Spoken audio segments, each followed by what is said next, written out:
Did anybody ever doubt yourself because of your dyslexia, and did you ever doubt yourself? Well, quite an amusing story is that age 50, we had the biggest private group of companies in Europe, and I had a board meeting, and in the board meeting, somebody gave me some figures for one of our companies, and I said, "Is that good news or bad news?"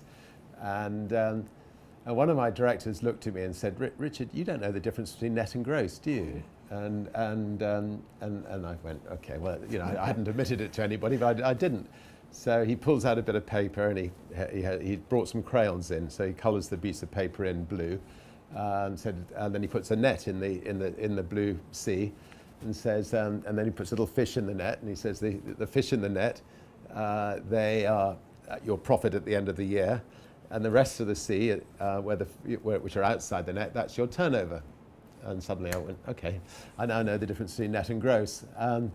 But I think that, you know, the good thing about that story is you can build the biggest group of private companies in Europe without knowing the difference between net and gross, because, you know, what is a company? A company is simply creating a product that makes a difference to other people's lives.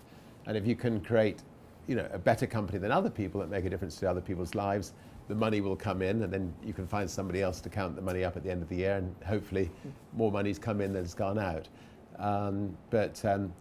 Once I knew the difference between net and gross, I realized we weren't making quite as much profit as I thought, so I thought it was the other way around. So. My website at Friends of Quinn, our philosophy is own it. And you seem to own your dyslexia. Are you ever nervous talking about your dyslexia? And when did you feel comfortable in your own shoes? You know, from my 20s, I started talking about the fact that, you know, that I've discovered that I was dyslexic. And I did it on purpose because I think it's important for other, you know, especially young kids who've been told that they're dyslexic, to see that, you know, that successful people, you know, can get through it, and that, you know, if they follow their particular dreams, they follow what they're good at, that, you know, that they could be, they can be even more successful at what they're good at than others. So.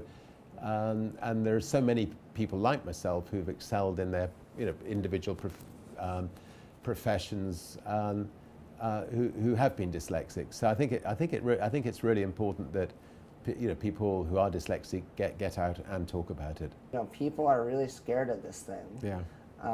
And I'm just trying to send out a message that it's not the end of the world. Yeah. And in fact, it may help you. Yeah. Because I've read articles, and one of them was even titled, "Can dyslexia actually help, you know, succeed your career?" Being different is definitely good, Yeah, and I mean, you should be